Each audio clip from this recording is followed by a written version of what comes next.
first, let's check some attendance.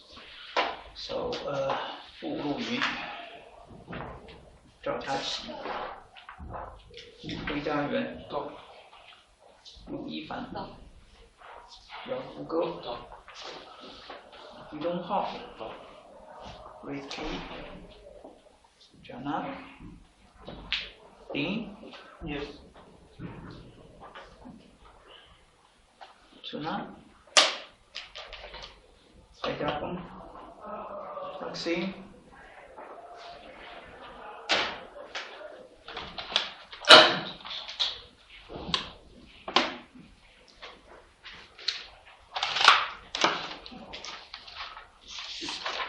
Okay, last week we tried to introduce the dielectric properties of the network of materials, and we define a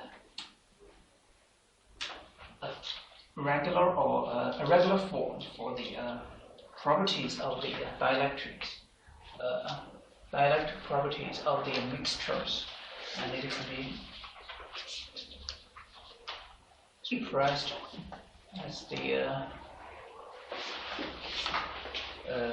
mean part, which only depends on the orientation of the materials and the polarizations of the instant electromagnetic waves, and the fluctuation parts with its average value equals 0. All right, so it can only related to the orientations on the positions of individual enclosures inside of the host material, and because of their random distributions and the random orientations, so its average value equals 0. So, and for this course, we are only concentrated on the average part here, and then we introduced the single dielectric model for the water. And it can be expressed as it's related to the frequency ranges to infinity, and also the frequency ranges at 0. So the whole electromagnetic spectrum, even though their impact may be when at far away to the frequency range that we want to investigate, but it still has its own influences on that. And TW is related to the relaxation time, and F equals 1/2 to pi tau omega. Tau W is the relaxation frequency, right? So it's related to the imaginary part of the dielectric constant. It reaches to a maximum, and so this is for the just a single device. So that's why we have only one relaxation frequency here. And if there is to further improve the accuracy for the prediction by the models, and they developed a double dielectric model. So still for water, it has two relaxation frequencies, right? So the real part is related to the same thing, and one relaxation time, and also another relaxation time. I would not want to write the details of that equation, and also the imaginary part is the same thing, right? So it's related to related to both relaxation time, relaxation frequencies, and times the conductivity component, all right? So especially for the salinity water, it has conductivity, and so it has one extra for that. And for the divide-by models, it can operate over the frequency range smaller than 1 terahertz. It works very well. And for the single divide model, it can only works at below 50 gigahertz. So the divide model is much more general for the predictions, but it has its own operation or available ranges, alright, for temperature, because it's for water, so it should always be smaller than 0 degrees centigrade and smaller than 30 degrees centigrade. And for the frequency range is smaller than 1 terahertz. And for the salinity, S should be larger than 0, smaller than 40 PSU, alright? So the PSU is the practical salinity unit. And actually, for many conditions, the salinity can be larger than 100 PSU. So that means the double-divide dielectric model should also be modified. So later we're going to introduce a modified model for that.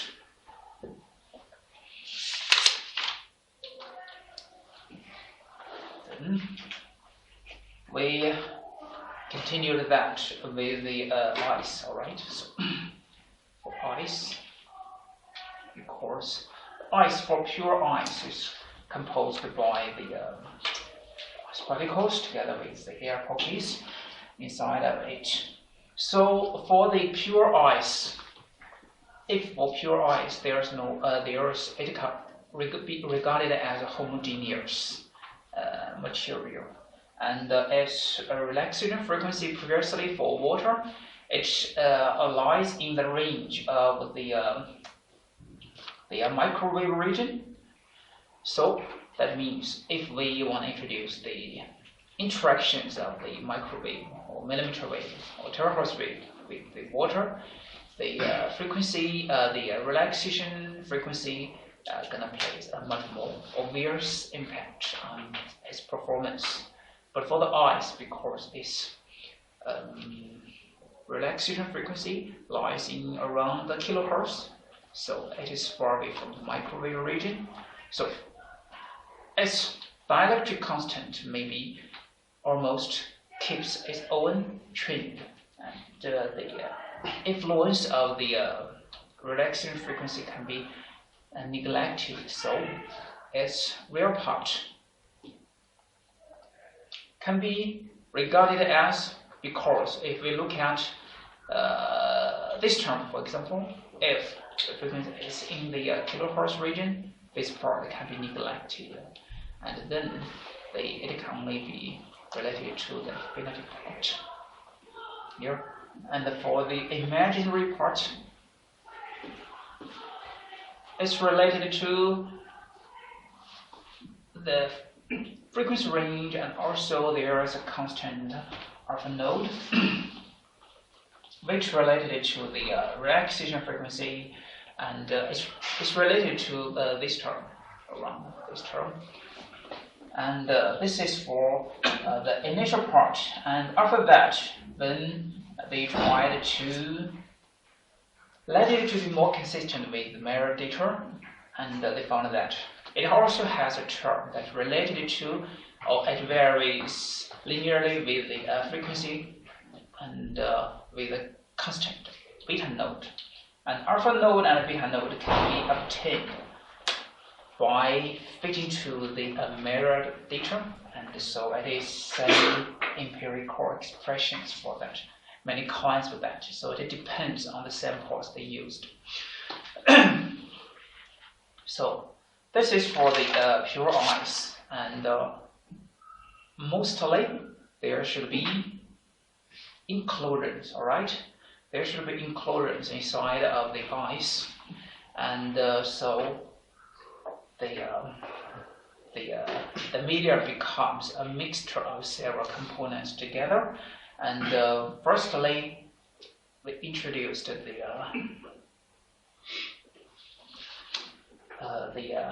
order 1.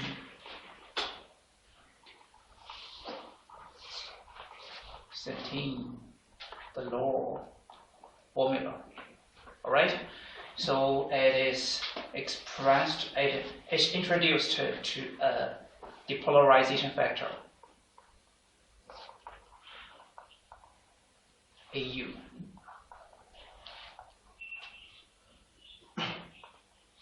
All right. So for this factor,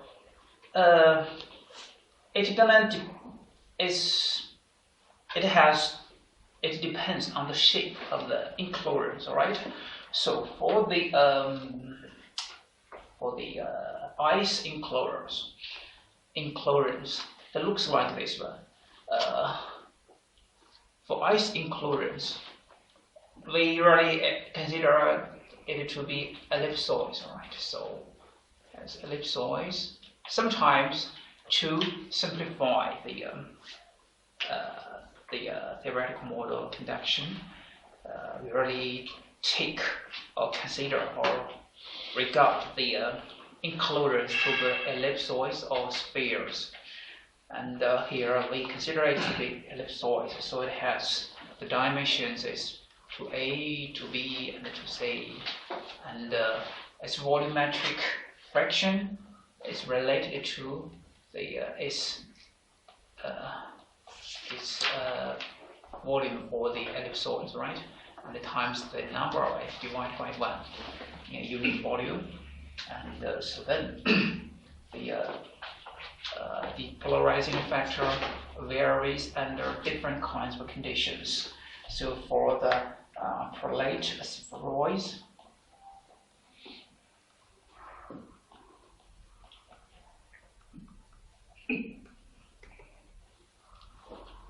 the AC, it equals leakage. It depends on the ellipsoid eccentricity.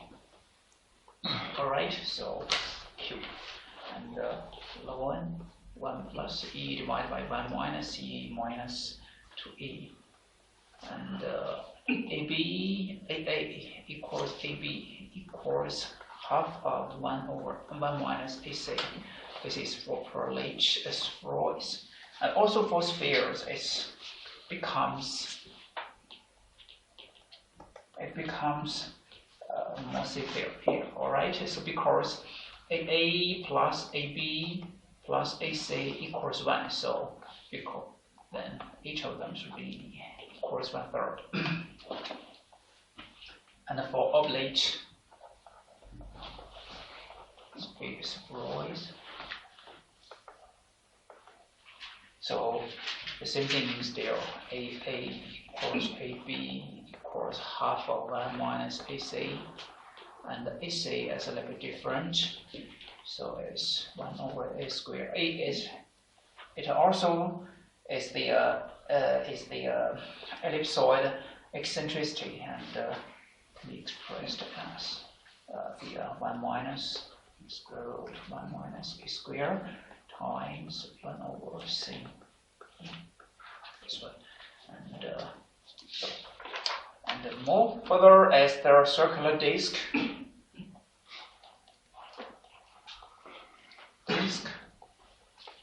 Because it's very thin, all right, becomes very thin. So it's AC equals 1 and AA equals AB equals 0.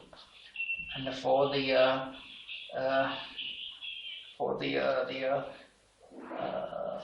that's all for that part.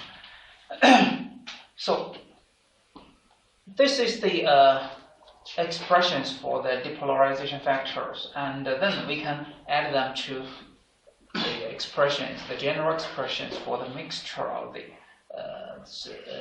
for the dielectric properties of the mixture. This is the dielectric constant for the host material. And usually we set it to be maybe ice here, and also sometimes it should be air.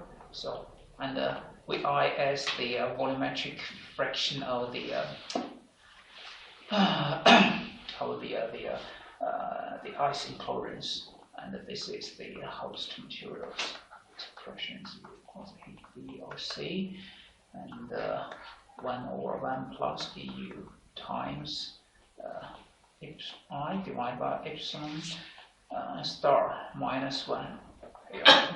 And so here we have an expression for the epsilon star, right? So the epsilon star is the effective dielectric constant for the region surrounding the enclosure materials. So, and this is just for the Pendevan-Centine Delors formula, and then to further increase its accuracy, we consider another formula called the TVB formula. All right. So then we have the TVB formula.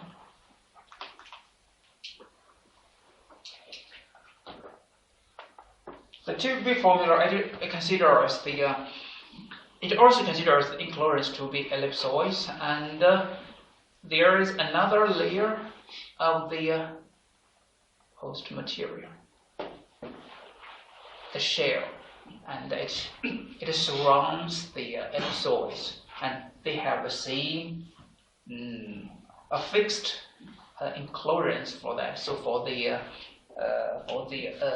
enclosures, it should be to A to B, B to C2, and for the latter one, the shells is outer dimension should be to A1, to AB, to B1, and to C1. So it has the relations of A1 square minus A2 square equals B1 square minus B2 square equals C1 square minus C2 square. It has relationships, and it equals a constant K. And then we can get the expressions for the depolarization factors, and here for the AC, then we can get the expressions for AC1 and also AC2 and A11, and it would be A2 and also AB1, AB2, the expressions for that. So this is for the enclosures inside of the inside of pure ice, and so for a pure ice, it has the enclosures inside of it really, and there should be maybe other kinds of the dielectric mixing formulas for that, and another part is it can be expressed. It's related to the constant, right? So previously it's the same thing.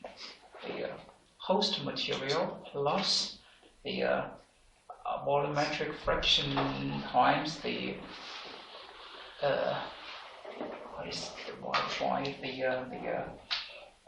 the enclosures divided minus the host materials, and here we added a constant alpha.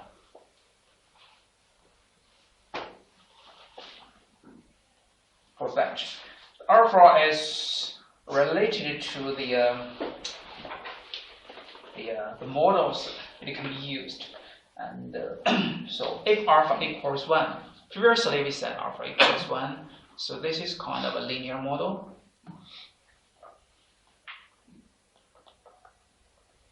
And alpha can also be equals 2, and can also be equals 3, half, third. So half is the refraction model.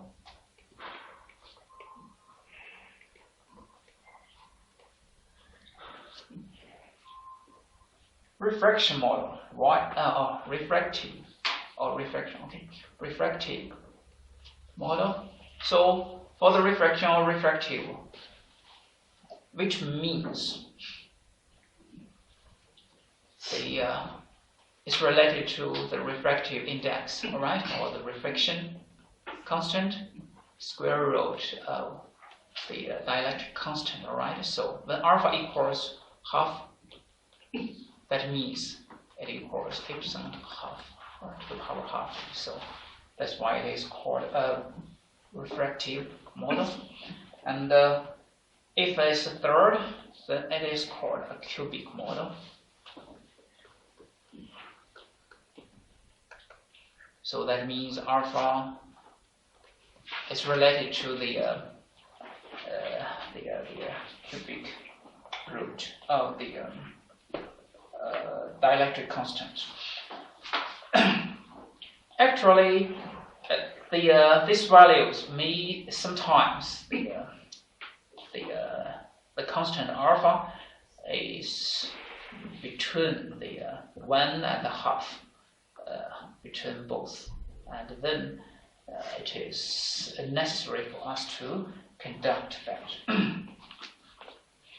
So we're gonna introduce an example later about the soils, and use such complex expressions for this. So now for the pure, previously we considered the pure ice. So it's freezed by water, and also if we introduced here,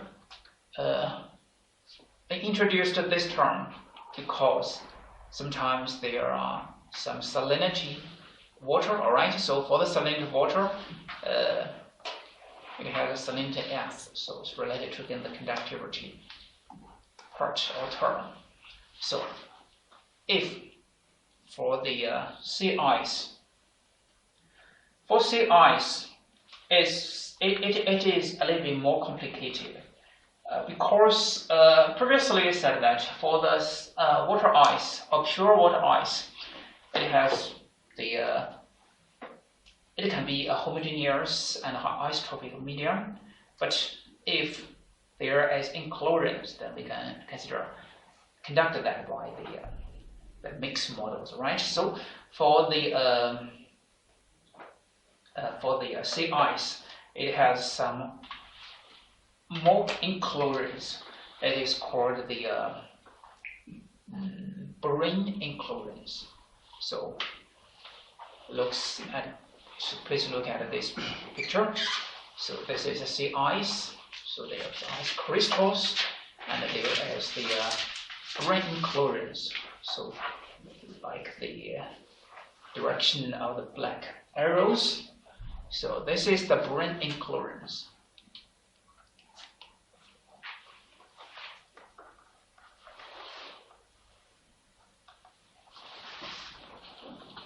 So brine inchlorines, and also sometimes there are the air pockets, right? For natural sea ice. So the brine inchlorines and air pockets, they're gonna be interspersed within the ice or the ice layer or the ice medium. And what the brine inchlorines is or are. The brine inchlorines, it usually contains the brine inchlorines. So definitely it has salt, right? And also it has water together. So this contains salt and water.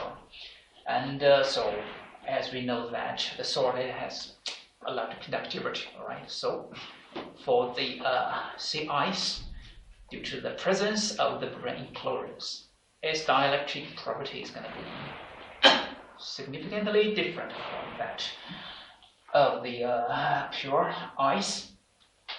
So for the sea ice,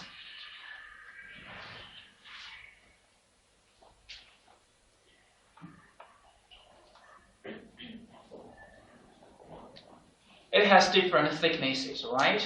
So for example,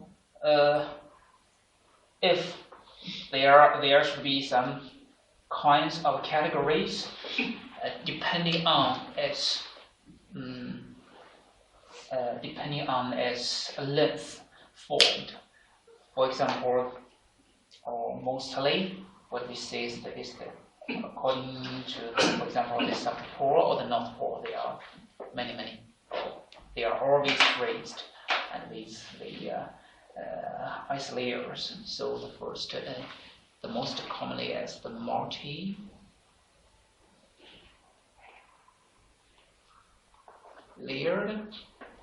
ice. And also if the ice is formed maybe suddenly, so we call it fresh ice.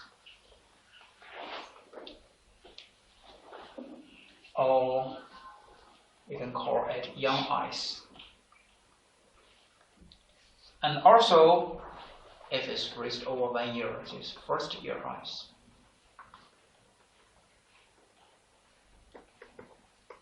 So that means if it's fresh ice, that means it should be much more thinner, right? So for the multi-layered ice, that means, so for the fresh or the young ice and the first year ice, we can take them to be homogeneous, roughly homogeneous, and so as it has the salinity to be maybe a constant or changes slowly.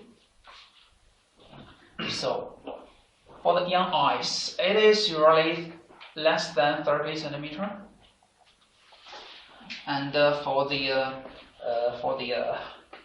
first year ice, it should be less than 2 meter and larger than 30 centimeters thickness. 30 centimeter, like that one. And over this range, the thickness is salinity S. It ranges to be 5 to 16 PSU, practical salinity unit. And for the first year ice, is dielectric constant. It should also be a changing part, and but here, if it changes, that means firstly, or near the surface, it also looks like this one. So the surface, close to the surface of the ice. When it increases to the inside of this bulk ice layer, it reduces to 4 to 5 PSU. Its salinity reduced, and then when it close to further or introduced to be further near the, for example, near the ice water layer interface, it can be reached to 30 PSU. So that means at the surface or in the middle of the first year ice layer, salinity is the minimum, all right? So it increases to both sides. And the salinity for that, so here we can see that because the salinity of water is much larger than that of the ice. Also for the salinity of the multi-layer, because it was formed much longer, so in this over the surface, its salinity can be only 1 PSU, really. And in the bulky or inside of it, it can be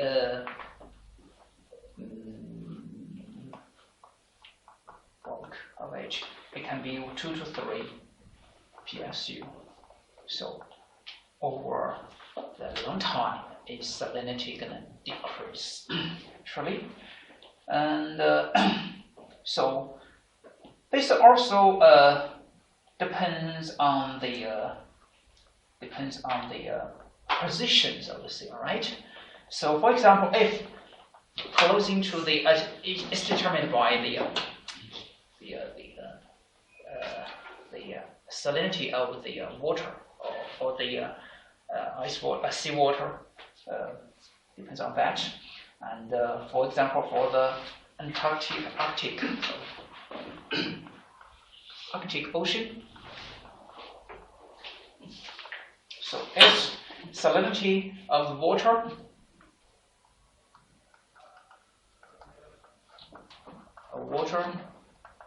can be 32 PSU actually as the measurement. But if, for example, it's mixed with the pure water in some area, for example, in the Gulf, they're going to be intrigued because it's mixing of the seawater and the pure water, so it's going to be reduced. So, for example, in the Gulf of Athena,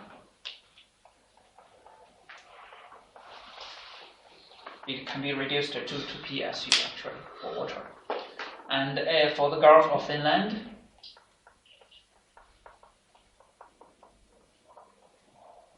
it can be a little bit higher, 6 PSU actually. So it depends on the volumetric fraction of the salinity, I think, inside of that. So this is for the ice categorizations, and so the dielectric constant of the sea ice.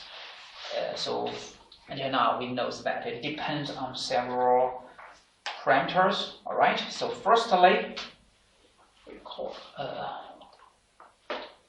so for the dielectric constant of sea ice. Sea ice.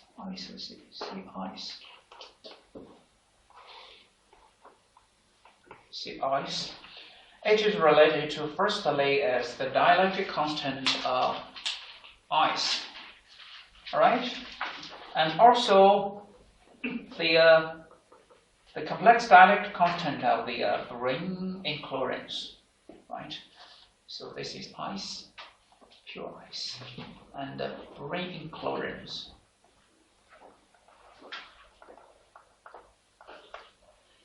And also the fraction of the brine, or the volumetric fraction of the brine. So we call it volumetric fraction of H. And also what? The shape, right? The shape of the includance. So also shape and orientation.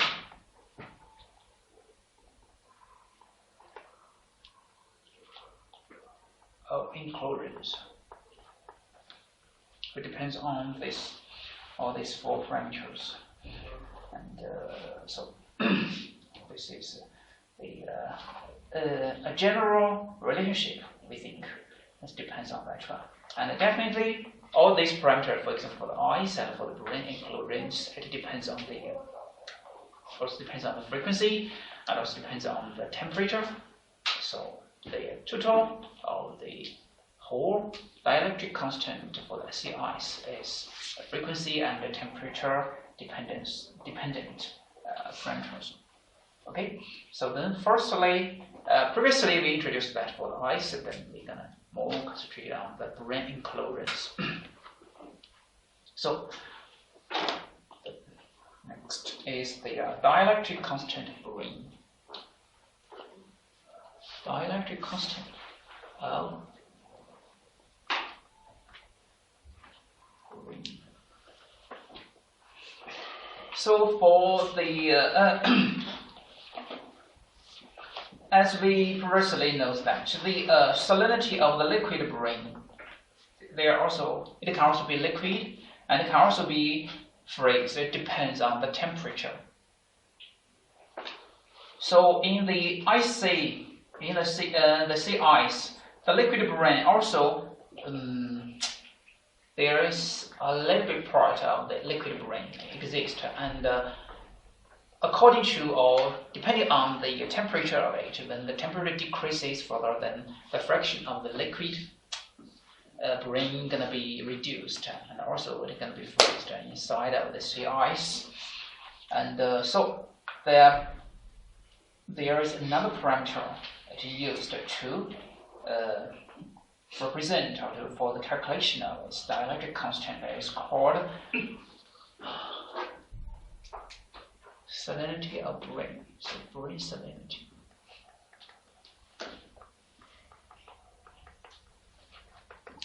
So the brain salinity definitely depends on temperature, right?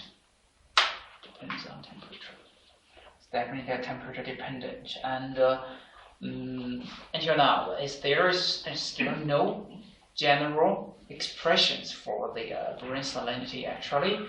And what we can get is only depends on the fitting to the mirrored data actually. So, based on that, so the brain inclusions. So, what it actually be? The brain inclusions for the sea ice.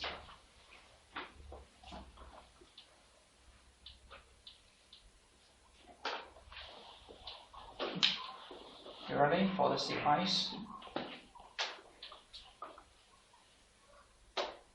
It's usually the main part of it is salt, actually, and for academically it can be used for the sodium chloride to represent it, the main part of it. There's also some other molecules or some other materials, but the more part is the sodium chloride. So that means what we can do is we can get the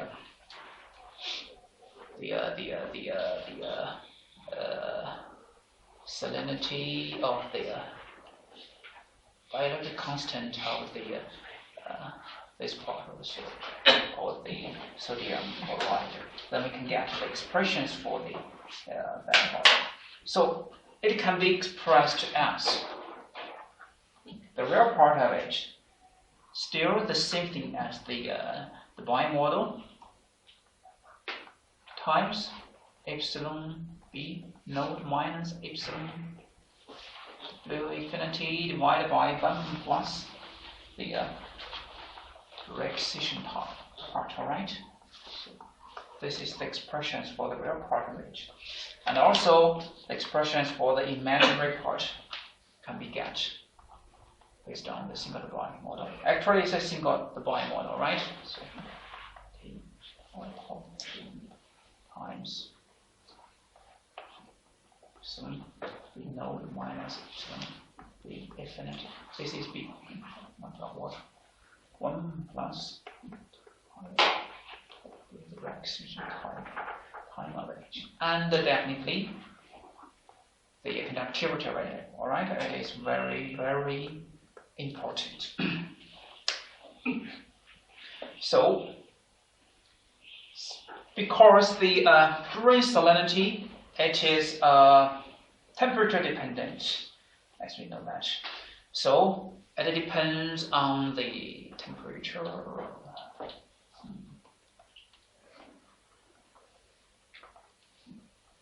So with the temperature is unit as degree centigrade minus.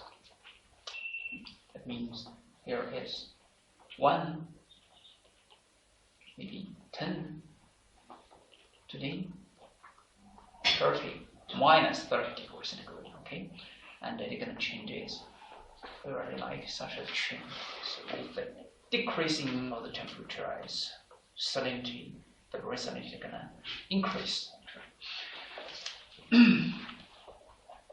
So to represent if we have a brain inclusions, and what we need to do is for the calculations, and we can get a dielectric constant, and if we want to merge its contributions into the total dielectric constant of the mixture, what we need to do is we really consider as volumetric fraction. All right. So as volumetric fraction of the ring enclosures, it equals, definitely should equals the volume of the ring enclosures divided by the volume of the whole ice material or the medium. All right. So here we set it to be the density of the grains times is salinity of the grain divided by the density of the whole ice times the salinity of the ice also. So this is the general expressions for the volumetric expressions of the grain enclosures inside of the sea ice. So due to the complexities in the structure and also in the non-uniformity of it, right? So because as we said here, the grain enclosures is not uniformly distributed, right? It depends on the formation of the sea ice.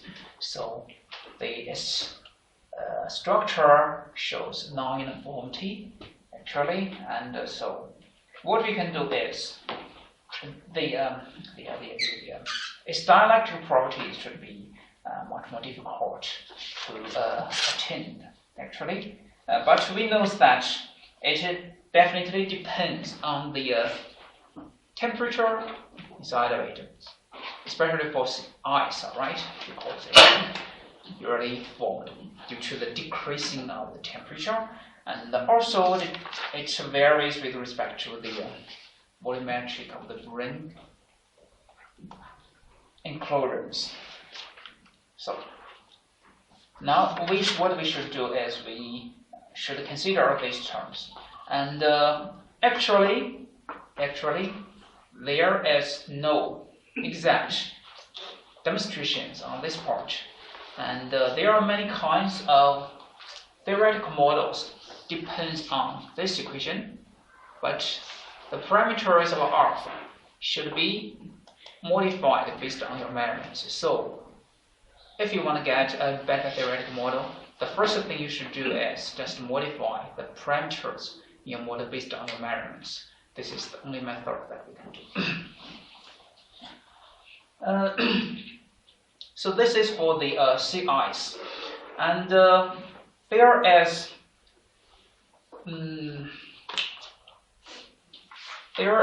a general clause which related to the frequency and also the penetration depth. The penetration depth is P represented. So that means the penetrating depth, the absorption or the power loss in a pure ice is usually much smaller. Let's say it is in the logarithmic range. This is 1. As a unit is meter, 10, 100. So for example, for the frequency range around maybe below 10 gigahertz, so as in logarithm, this is 20 gigahertz. So microwave region as penetration depth or the penetration thickness or the absorption loss is much smaller in the pure ice. But when the increase is salinity inside of it is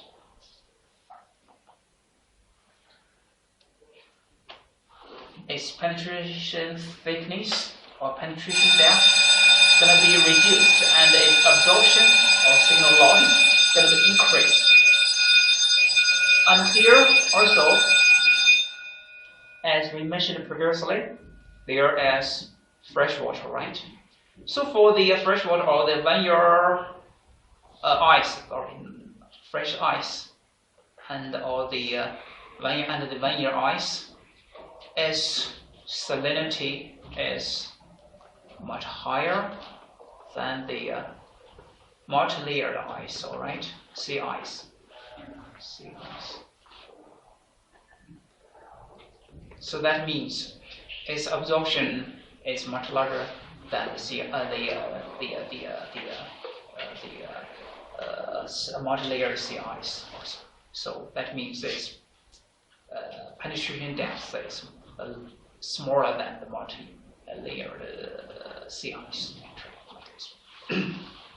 Okay, this is just a range of that one, and the exact values depends on the exact samples actually. So let's take a short break.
我都没听见有绿化费专业。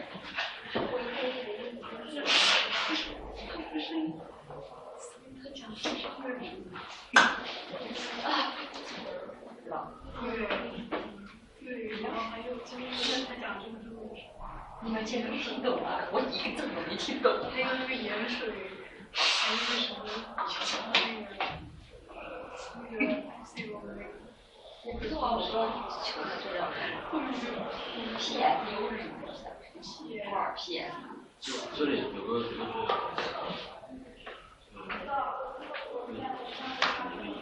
啊，哎呦我的妈呀！项目比active， 我真是谢了，太抽象了，太抽象了。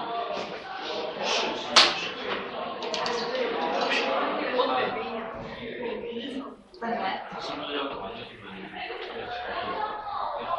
想这个是冰，特别是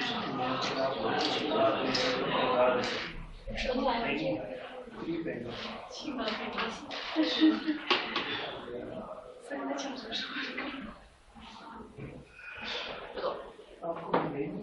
抽象。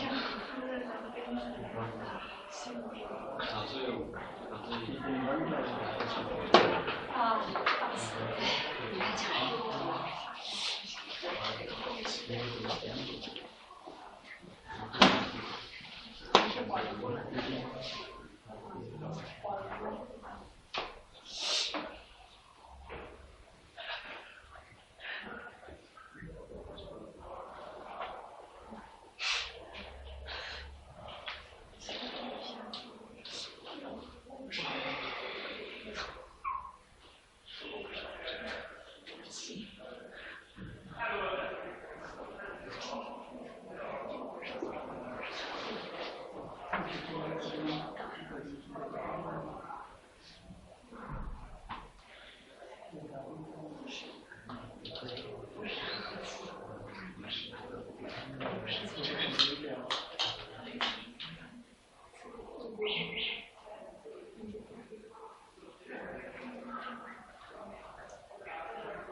this is for the sea ice, and also the freezing water can also form the snow. Right? Next, I'm going to introduce snow, which is a little bit more complex than ice, because snow is really formed of the ice particles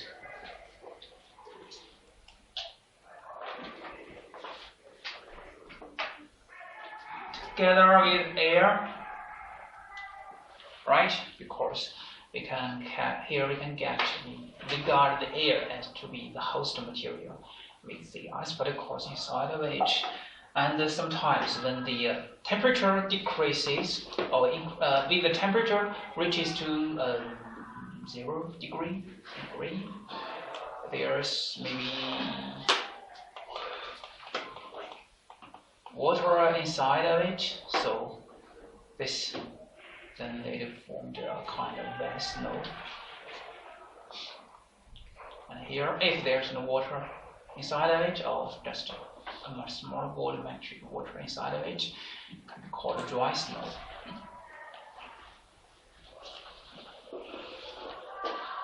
Right, so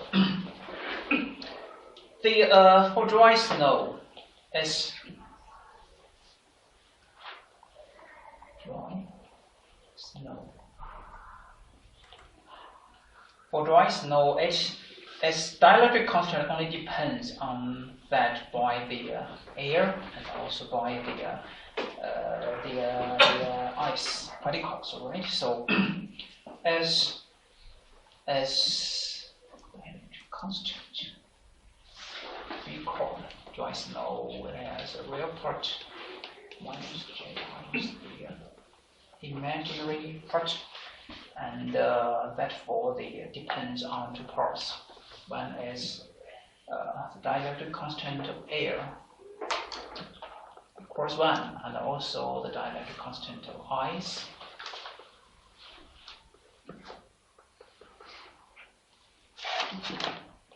Alright, so then we can, if we just consider it to be two components together, then it's the total part also depends on the volumetric fraction of the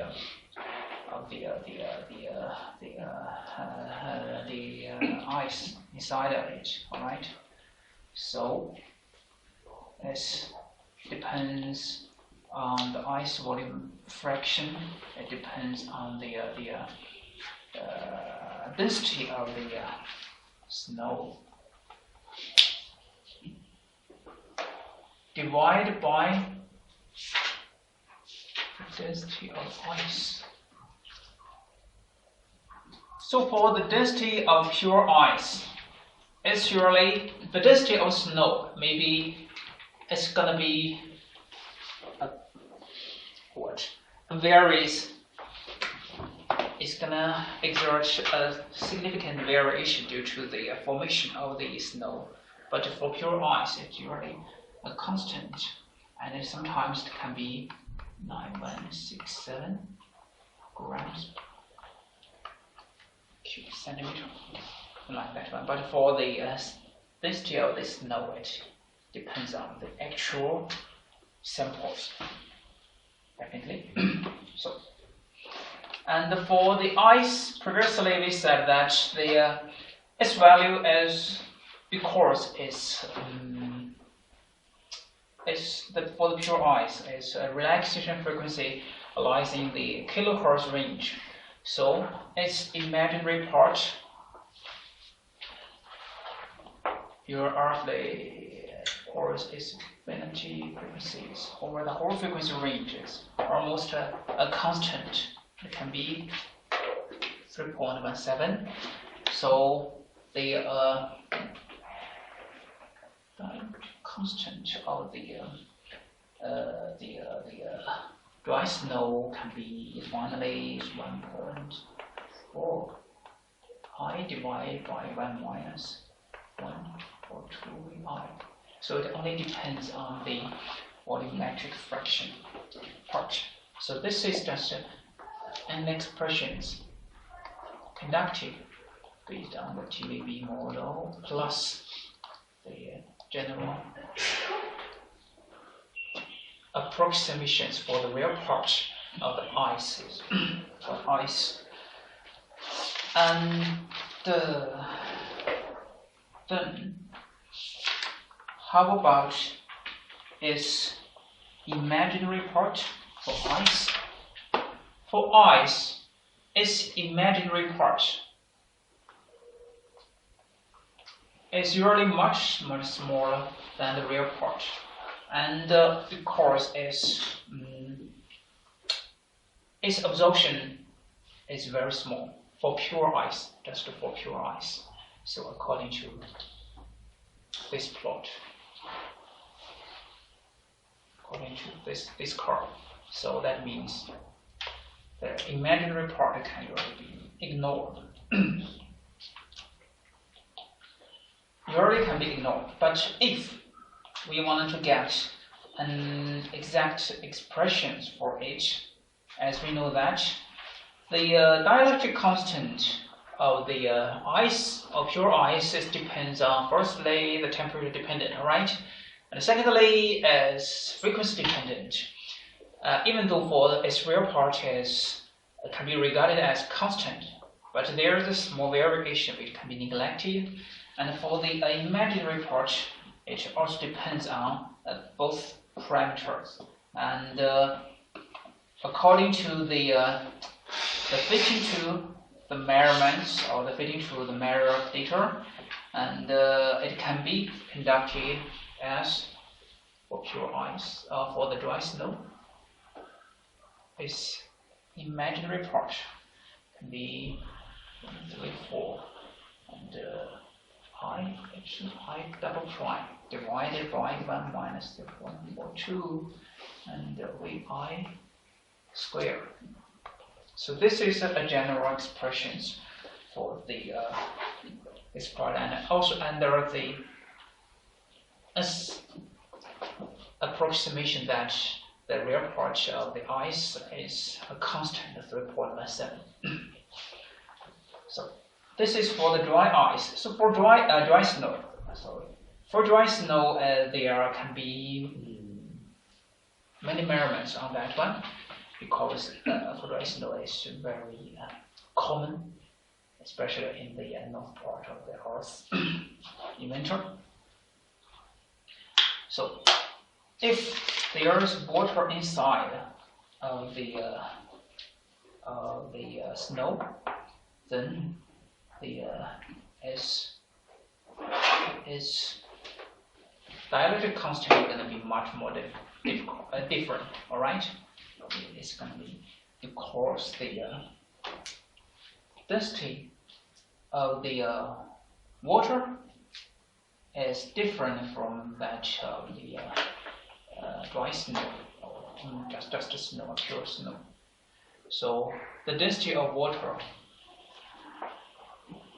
is 1 gram per cubic centimeter. All right. The density of dry snow is around 0.91 to 0.92 gram per meter. So there is a difference between both, and it's gonna affects the presence of water. It's gonna affect the to the dielectric constant of that snow. So that means it also depends on depends on the fraction of water inside of it, right? So here we would not use the volumetric fraction, so we use the weight fraction of water inside of it, and also it weight times is the density or wet snow equals to the snow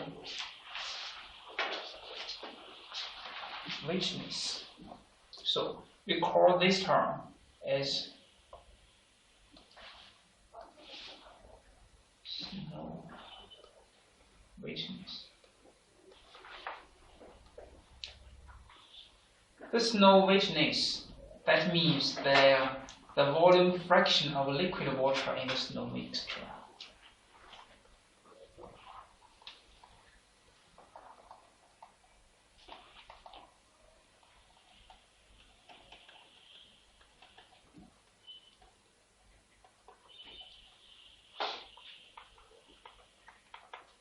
Inside the wet snow.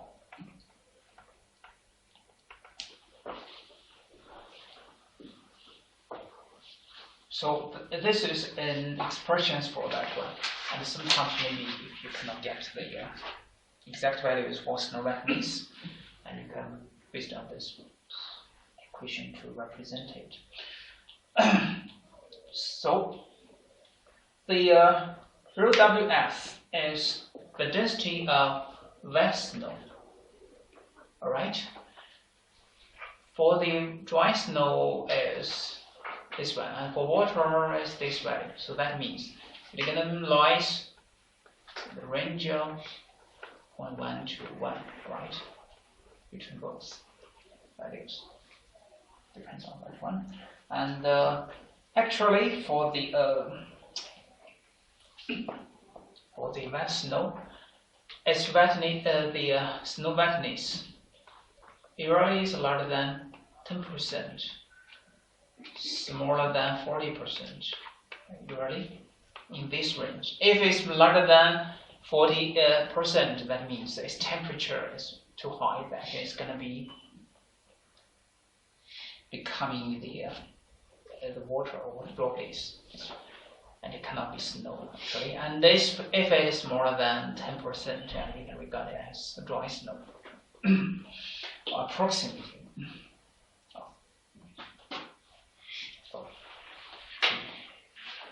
1%, not 10%. So this is the expression. So actually, previously we know that we already used the y dielectric models to represent that, and also there is, but it can only be used for pure dielectric or pure material or pure medium, and for the wet snow, it can also be used, but it is called a modified by like model. It's not exact by model. So it's real part, and that also has an imaginary part. Real part is a little bit complicated, plus constant V times the snow wetness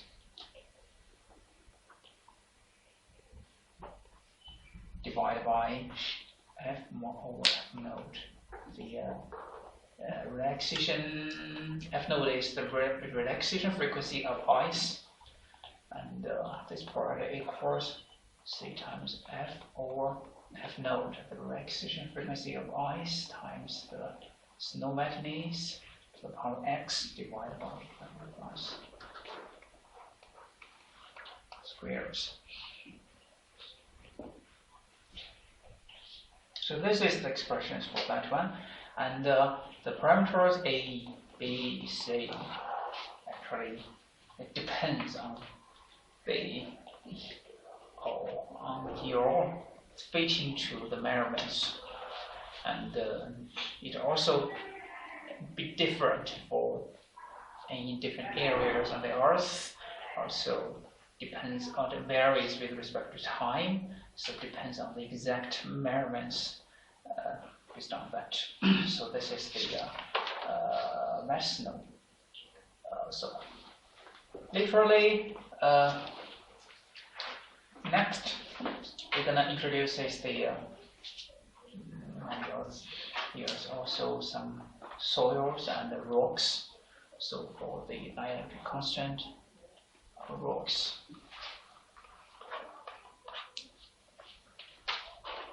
Or actually dry rocks with no water inside of it. So the rock density of rocks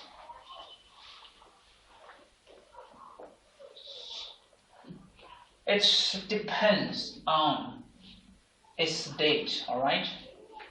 So if the rock is crushed into powder.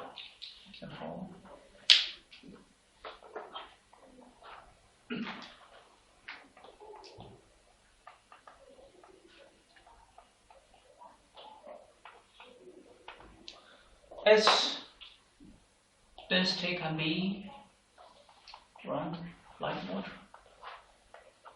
Can be 1 gram per cubic centimeter.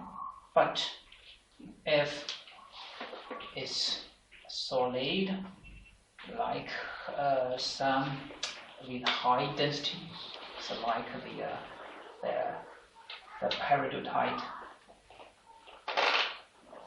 like peridotite,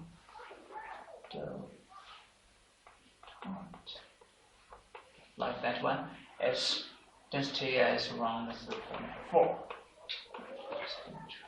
So even though they are the same thing, but in different states, its density can be different also. So, and for the solid rocks, usually there are many. It also depends on what the kind of rocks it can be. So the solid solid rock, the real part of this solid rock, it has a large area of variation on this dielectric constant actually, and so here is a picture of it.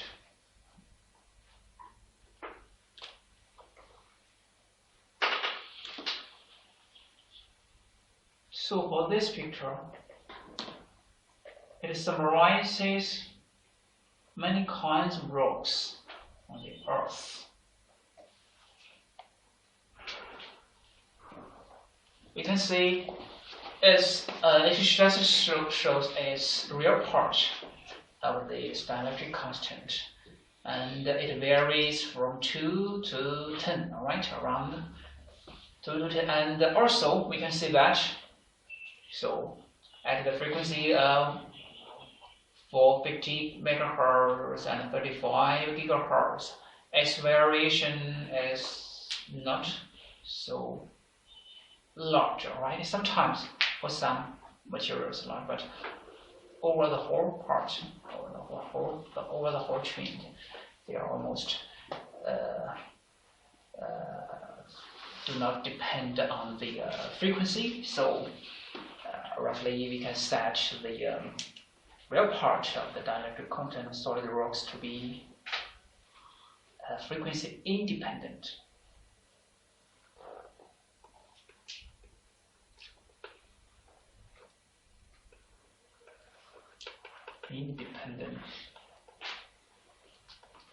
Roughly, okay, not exactly. So this is that, and also based on the measurements, we found that it also temperature independent.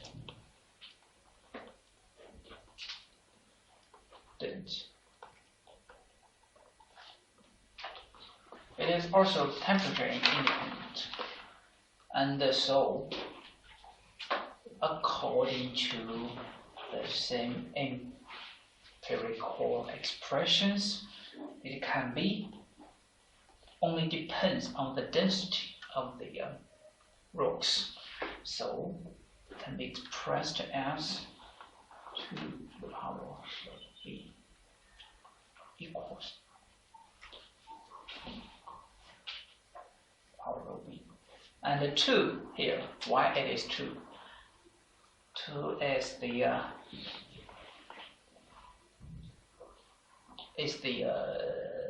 real part of the dielectric constant of the rock powders.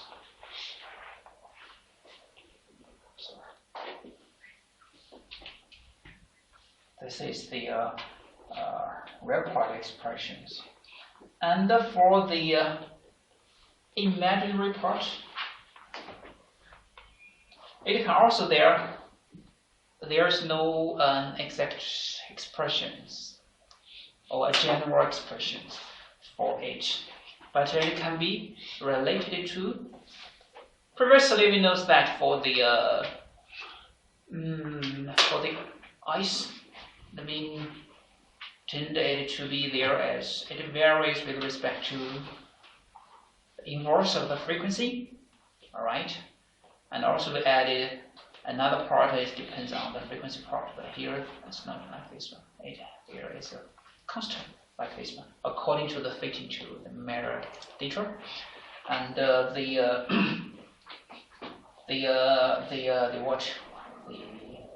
constant or the parameter a and b, a constant specific to the rock type, and that we need to consider, and it depends also on the density of the rocks. So the rock density actually. So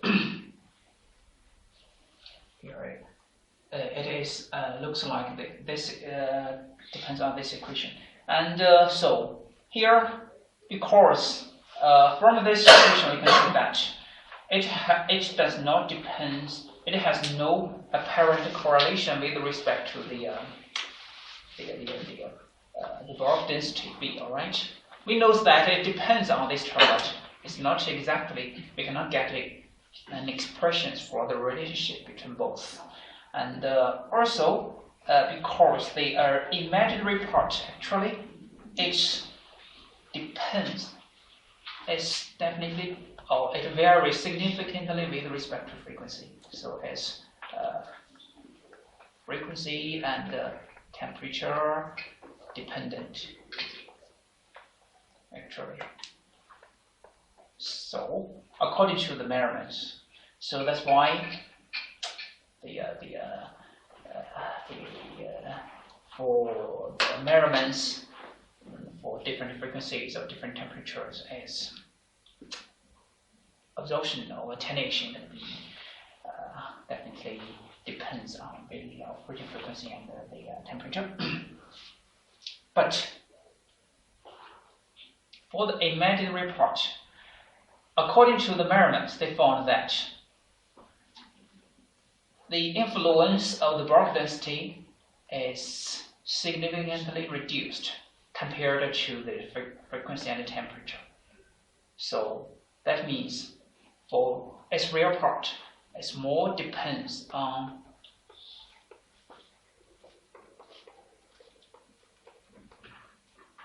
the bulk density of the rock sample. But the imaginary part more depends depending on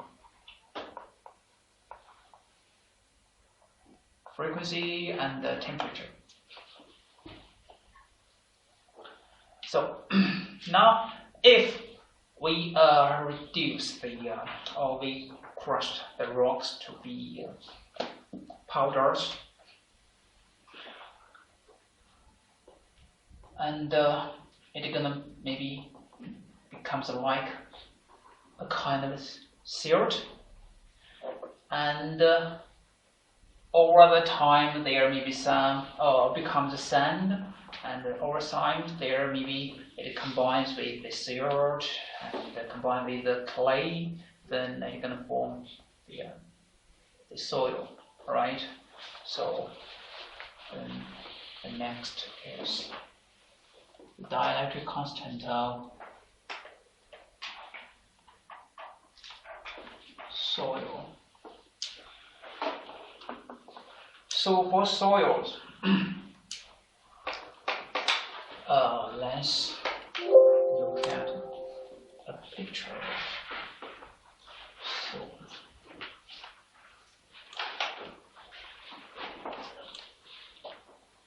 Okay, look at this picture.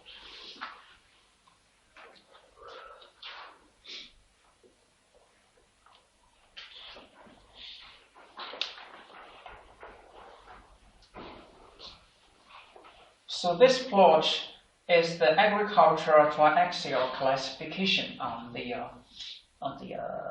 soils, and it is usually composed by 3 components.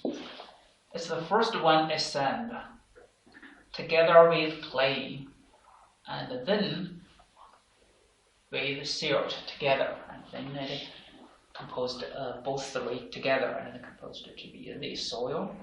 And also the classification of the soil, it depends on the percentage of all these 3 components, each of these 3 components together. So this is just for dry soil. So for the dry soils, it's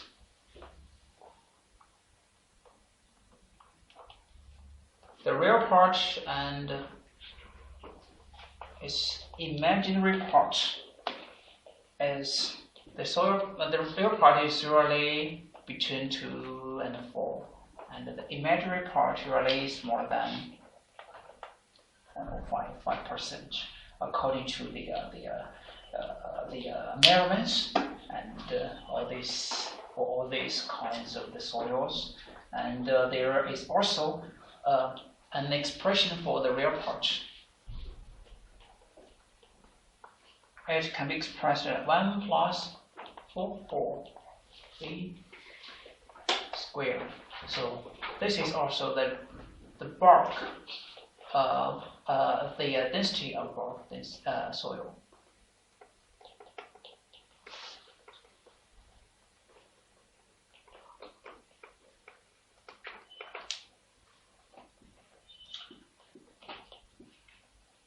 So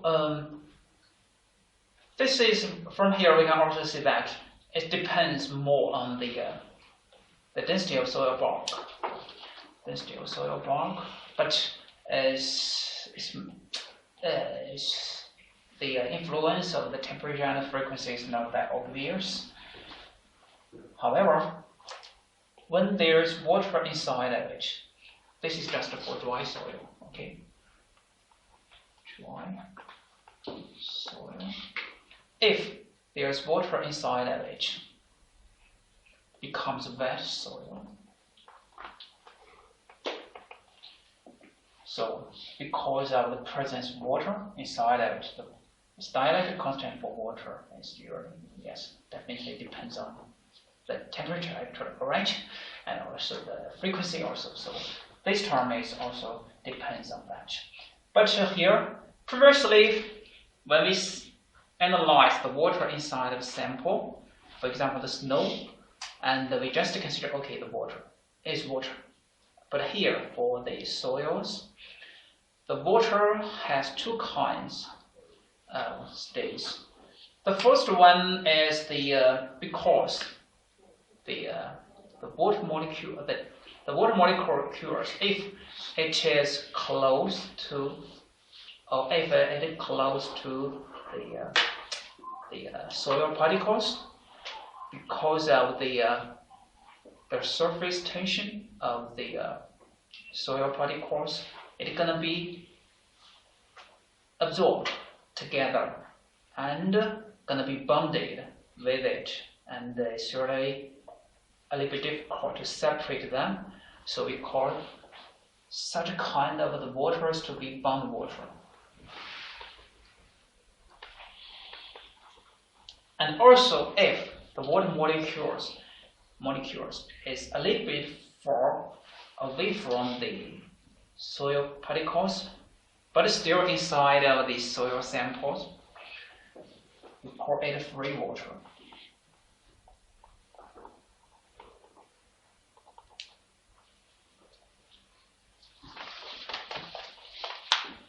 So these two kinds of waters, it's gonna have different influences on the total dielectric constant of the soil samples. So now, if we wanted to analyze that, first thing is the wetness, all right? Or here it has a new name. It's called. Previously, we said it has no wetness or the volumetric fraction.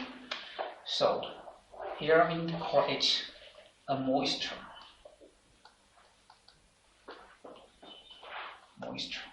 So we have two kinds of moisture. The first one is V, all right, the volumetric moisture.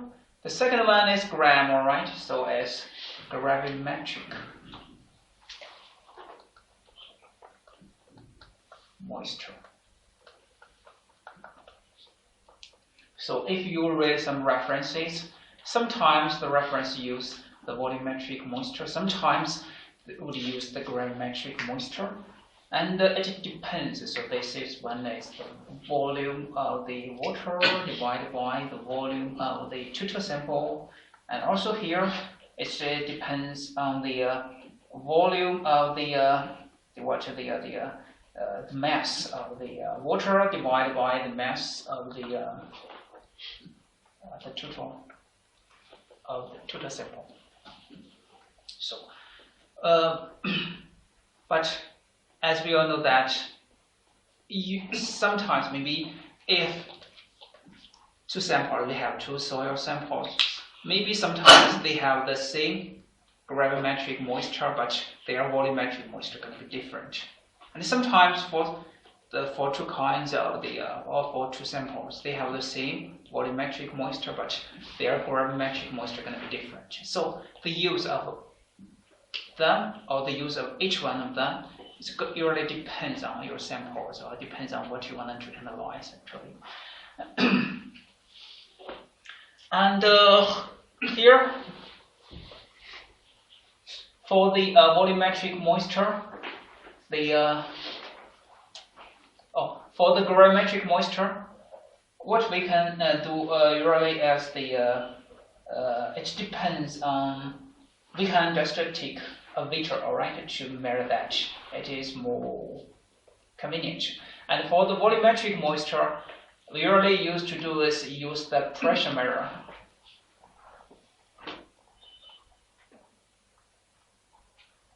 measurement.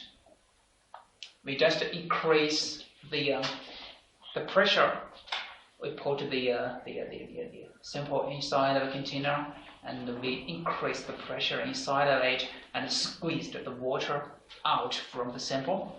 So that means the water can be squeezed out, and then you can take the measurements on the water inside of it, and the total volume here, it usually equals the volume of the dry sample, because we just consider the water is contained inside of it, but it will not change the volume of the whole sample inside of it.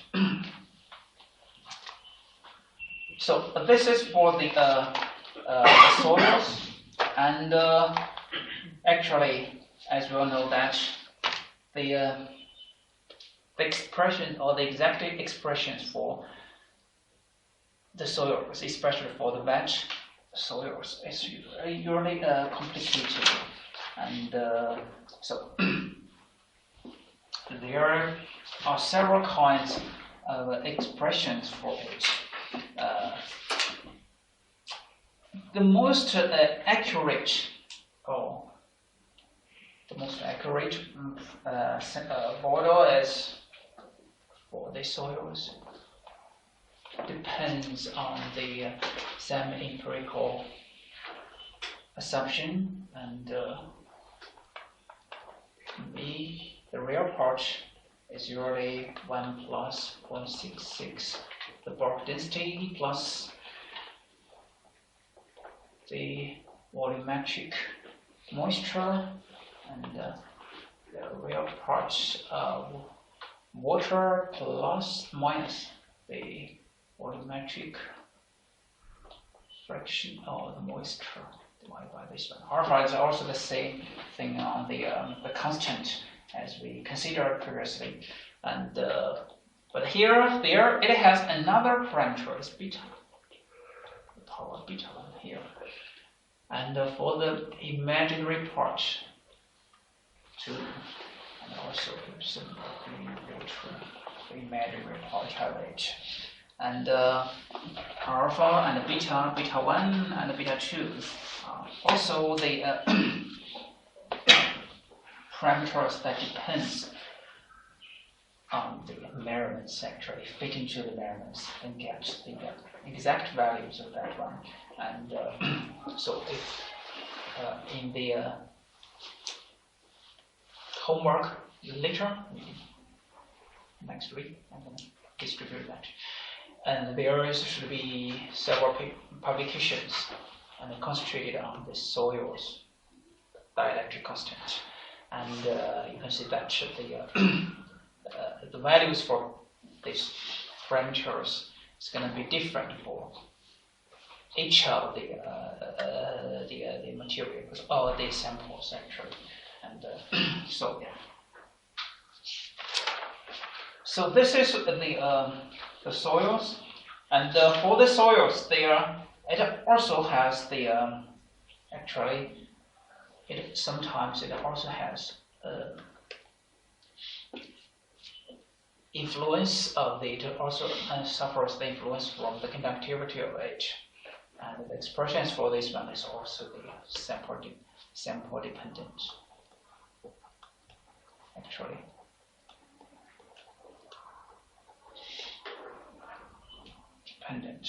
So this is for soils, and so water, snow, rock, and soil. And also the last part we're going to introduce is maybe there is some vegetation covered on the earth.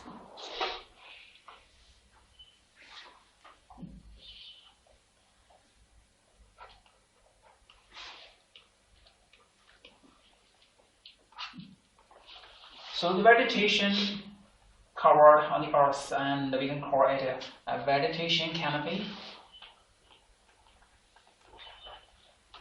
For example, on the earth's surface, there's some trees.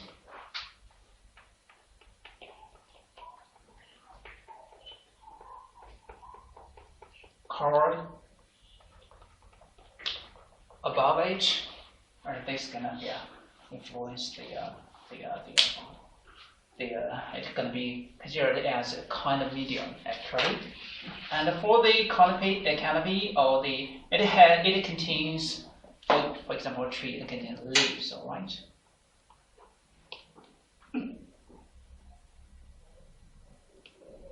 And it also has stalks. And sometimes it has roots. Right, so all these things should also be considered as the inclusions of a kind of medium. So we take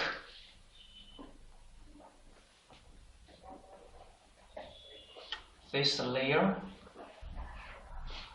to be a mixture of leaves, stalks, and fruits together, and with the host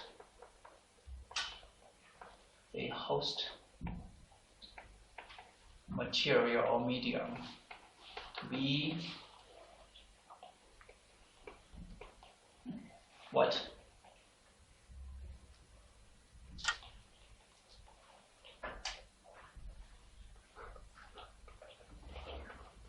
Air, all right?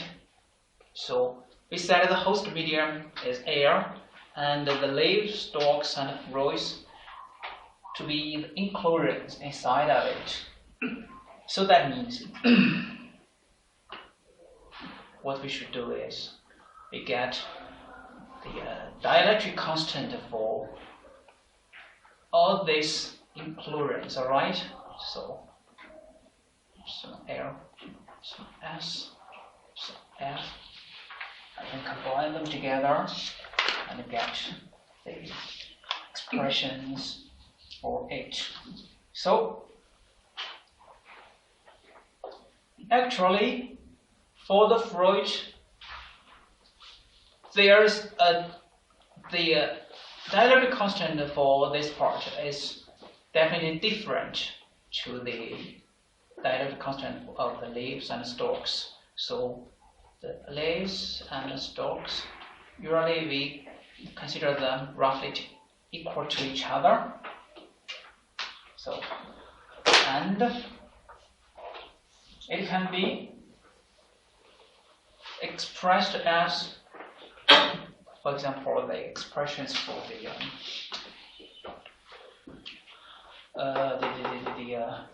the soils also, and it depends on several kind of factors, right? But for the canopy, it has a general expressions for it.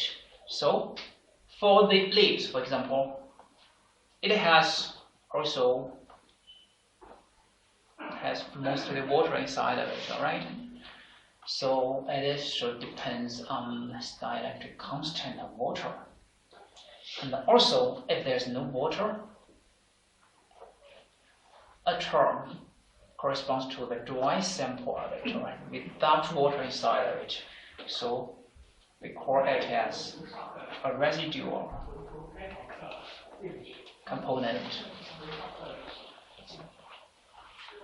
So for example, you dried the leaves and to make it to be definitely dry, and then you can get the dielectric constant of it. And then plus there should be a parameter, right, in front of it. So for it, the volume fraction water. But inside of the leaves, the waters should also be classified to be two kinds. The first kind is the free water. And also another kind is the bound water. So it depends on two kinds of water, free water and bound water inside of it. So this is the general expressions for the vegetation canopy. And so for stalks, the same thing, but for the fruits, it depends on the what. Mostly it has the water inside of it, and but for the water, and also the same thing here in the leaves, the same thing. It has salinity. All right. For the sea water, the salinity is usually contributed by the salt, all right? But for the vegetation, it's more contributed by the sometimes sugar side of it, sugar. So this is the expressions, or the general expression for the vegetation. And for free water, it's the same thing. The expressions for the free water is the same thing as previously what we said. But for the bound water, because it depends, because it's bonded together with the samples or the residual component. So its expression is a little bit different. It cannot be expressed as that for the free water. So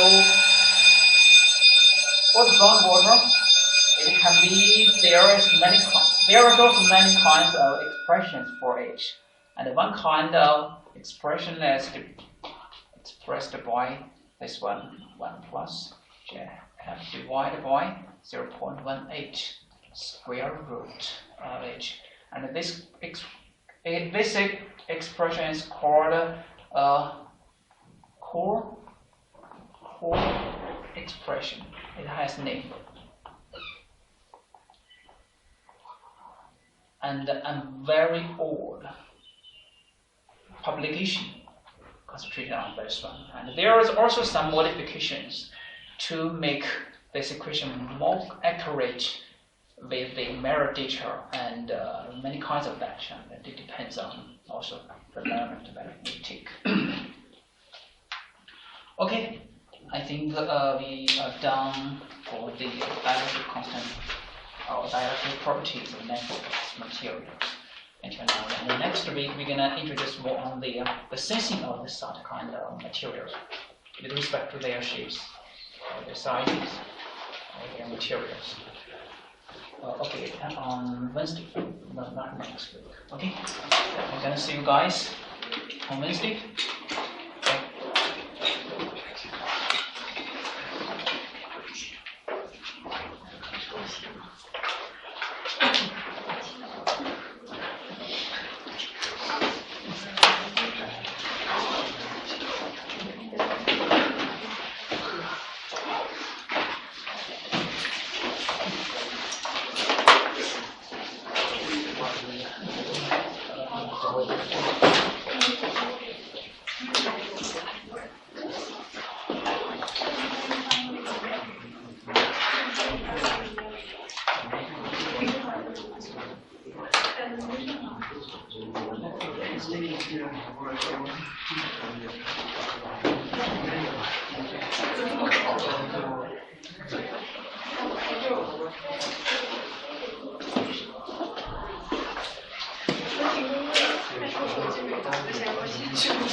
我吃螺饭之后，去拿个。